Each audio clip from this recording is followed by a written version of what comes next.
हैदराबाद के अमरूद और ये हैदराबाद की बूंदियाँ और ये हैदराबाद का मसाला और ये कराची के मियाँ। मज़े के और काट के दूँ। तो वीवर्स, हमारे घर के कुछ अफराद गए हुए थे हैदराबाद, तो हैदराबाद से मेरे मियाँ की फरमाइश पे अमरूद और मैं तो फ़र्स्ट टाइम मतलब खा रही हूँ ये बूंदियाँ। मुझे तो नहीं पता था कि हैदराबाद की बूंदियाँ बहुत फेमस है। हैदराबाद का और क्या क्या फेमस है? रबड़ी। हैदराबाद की रबड़ी। अच्छा, अभी हैदराबाद की रबड़ी खिलाना। मुझे रबड़ी तो वैसे भी पसंद है। अस्सलाम वालेकुम माय यूट्यूब फैमिली। तो कैसे हैं आप सब? आई होप कि आप सब ठीक होंगे और आप सबकी दुआओं से मैं भी बिल्कुल ठीक हूँ। तो आज जो मेरी वीडियो है, आज जो मेरा व्लॉग है, तो ये है फरमाइशी व्लॉग। तो मेरी एक सिस्टर ने मुझे कमेंट किया था गोल तकिया, गाँव तकिया और इन तकियों के बारे में। उन्होंने कहा था कि आप एक स्पेशल सी वीडियो बनाना। तो आज मेरी वीडियो सिर्फ उस सिस्टर की फरमाइश पे मैं बना रही हूँ। तो टॉपिक तो मेरे पास था, पर मैंने आज टॉपिक पे वीडियो नहीं बनाई। मैंने कहा आज इस टॉपिक पे वीडियो बनाऊँगी।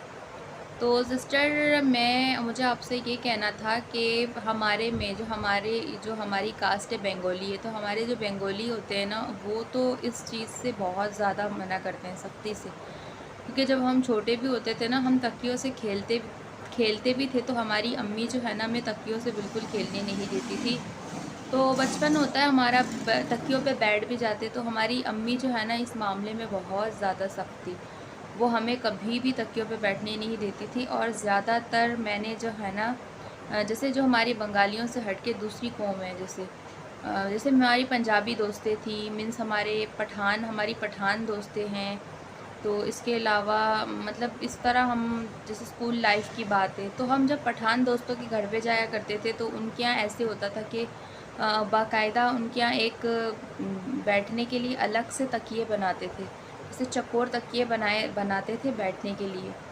तो मेरी अम्मी कहती हैं कि तकियों पे नहीं बैठना चाहिए, क्योंकि अगर तकियों पे बैठते हैं तो खटमल हो जाते हैं घर पे।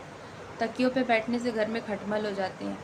लेकिन कुछ लोगों के यहाँ पे ये रिवायत समझी जाती है, मानी जाती है कि उनके यहाँ स्पेशल बैठने के तकिए बनाए जाते हैं।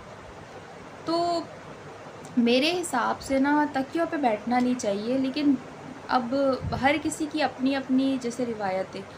हमारे यहाँ जैसे हमने शुरू से देखा है कि तकियों पे बैठना, जैसे हमारी अम्मी जैसे मना करती थी, तो हमारे हिसाब से तो मतलब बिल्कुल भी इस चीज़ की हम परमिशन बच्चों को भी नहीं देते, ना हम खुद बैठते हैं। सोफ़े पे बैठ जाते हैं, ज़मीन पे बैठ जाते हैं, चारपाइयों पे भी बैठ जाते हैं, लेकिन स्पेशल तकिया हमारे यहाँ बिल्कुल भी नहीं बनते और ना ही इस चीज़ को अच्छा समझा जाता है, ख़ास तौर पर हमारे जो बंगाली हैं। इसके अलावा कुछ लोगों के यहाँ रिवायत होती है कि तकियों पे बैठते हैं, मेहमान भी आए तो तकियों पे बैठते, बाकायदा बड़े बड़े जो है ना बैठक होते हैं, स्पेशल तकिए बनाते हैं वो बैठने वाले।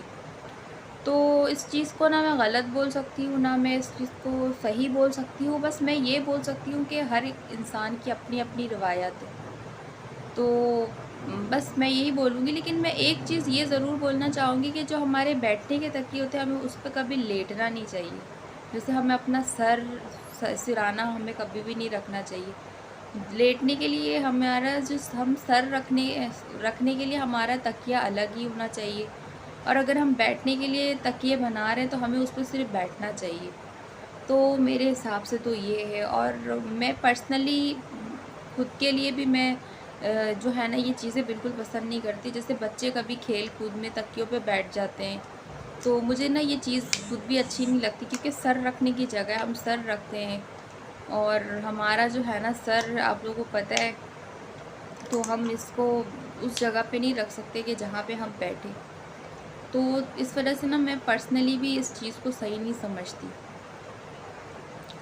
और कुछ लोगों ने और कमेंट किए थे कि ये लड़ाई झगड़ों का मैदान थोड़ी है, आप क्यों सुना रही हैं। उस दिन जब मैंने कहा था कि मेरे मतलब हस्बैंड का पूछते हैं लोग, एक्स हस्बैंड कहाँ है बेचारे, ये वो, जैसे मैंने उनके लिए स्पेशल वीडियो बनाई थी।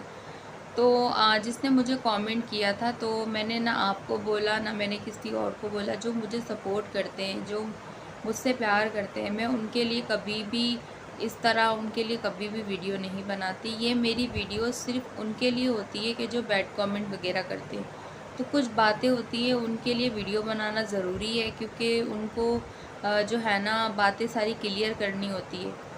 तो ये सोशल मीडिया है यहाँ पे, और मैं एक यूट्यूबर हूँ और मेरी पूरी ज़िंदगी भर का काम है। मुझे हर रोज़ व्लॉग बनाना है सबके लिए, मुझे चाहने वाले लोगों के लिए मुझे हर हाल में व्लॉग बनाना है। तो यहाँ पे कुछ नेगेटिव सोच रखने वाले लोग होते हैं, तो उनके लिए तो वीडियो ज़ाहिर सी बात है, तो उनको जो है ना हम अपनी बात उन तक पहुँचा के ना, हम जो वो हमारे पे जैसे ब्लेम वगैरह लगाते हैं, तो हमें अपने आप को क्लियर करने के लिए उनके लिए वीडियो हमें बनानी पड़ती है।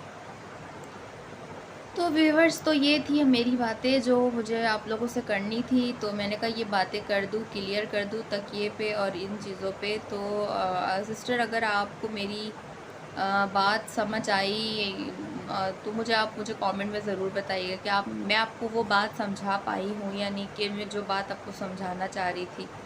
तो बस यही है, जहाँ तक मुझे आपकी बात समझ आई थी तो मैंने उस हिसाब से वीडियो भी बनाई। मैंने कहा आपको बस मेरी बात समझ आनी चाहिए। तो आई विश कि आपको मेरी बात समझ आए, आई होप कि आपको मेरी बात समझ आए। और अभी जो है ना हमारा खाना पीना बिल्कुल हो गया। हम जो है ना ऊपर बस अब सोने की तैयारी करने लगे थे, कि मैंने कहा पहले इन सिस्टर ने जो कमेंट किया था उस पर मैं स्पेशल वीडियो बना लूँ। और रूम टूर मैं दूंगी बहुत जल्द। मुझे बहुत रिक्वेस्ट आ रही है, बहुत ज़्यादा रिक्वेस्टें आ रही हैं कि रूम टूर पे वीडियो बनाए। मैं रूम टूर में अपना पूरा होम टूर दूंगी, जिस पोर्शन में मैं रहती हूँ तो मैं अपना पूरा जो है ना होम टूर दूंगी। तो अभी कुछ टाइम के बाद मैं 2 दिन हो गए मैं अपनी क्लासेस पे भी नहीं जा रही। मेरा लास्ट मंथ चल रहा है, अभी मेरे एग्ज़ाम्स भी होने वाले हैं, लेकिन मेरी 2 दिन से बस कुछ ऐसी कंडीशन थी कि मैं घर से, मेरा दिल ही नहीं कर रहा था कि मैं निकलूँ। तो मैं 2 दिन से घर से बाहर ही निकली। अब दिल ही नहीं करता कि घर से बाहर निकलूँ। तो 2 दिन से ना बस मैं रेस्ट पे थी। और कल तो वैसे ही मेरी ऑफ़ है। कल वैसे भी सैटरडे और संडे वैसे भी मेरी ऑफ़ होती है। 2 दिन मैंने वैसी छुट्टी मार ली, डंडी मार ली। और 2 दिन तो मुझे वैसी ही छुट्टी करनी है, अब वैसी मेरी छुट्टी है। तो हो सकता है कि कल अम्मी के यहाँ जाऊँ, और पता नहीं है कुछ, क्योंकि मेरे हस्बैंड को भी अभी थोड़ा सा हल्का हल्का फ़ीवर हो रहा था। तो आई होप कि सुबह तक वो भी ठीक हो जाएं। अभी मेरी तबीयत थोड़ी ठीक हुई है, तो मेरे हस्बैंड को, अभी मौसम ऐसा चल रहा है, हर एक इंसान की तबीयत ख़राब हो रही है मौसम की वजह से। तो उन सब का बहुत बहुत मैं शुक्रिया अदा करती हूँ कि जो लोग मुझे सपोर्ट करते हैं। तो सिस्टर, आप मुझे कमेंट में ज़रूर बताइएगा कि मतलब आपको मेरी बात समझ आई है, मैं आपको वो बात समझा पाई हूँ या नहीं। तो आज की वीडियो हमारी यहीं तक थी। तो जो लोग इतना प्यार देते हैं उनका बहुत बहुत मैं शुक्रिया अदा करती हूँ। तो आज की वीडियो हमारी यहीं तक थी, और रूम टूर का व्लॉग मैं बहुत जल्दी दूँगी। तो दुआओं में याद रखिएगा। अल्लाह हाफिज़।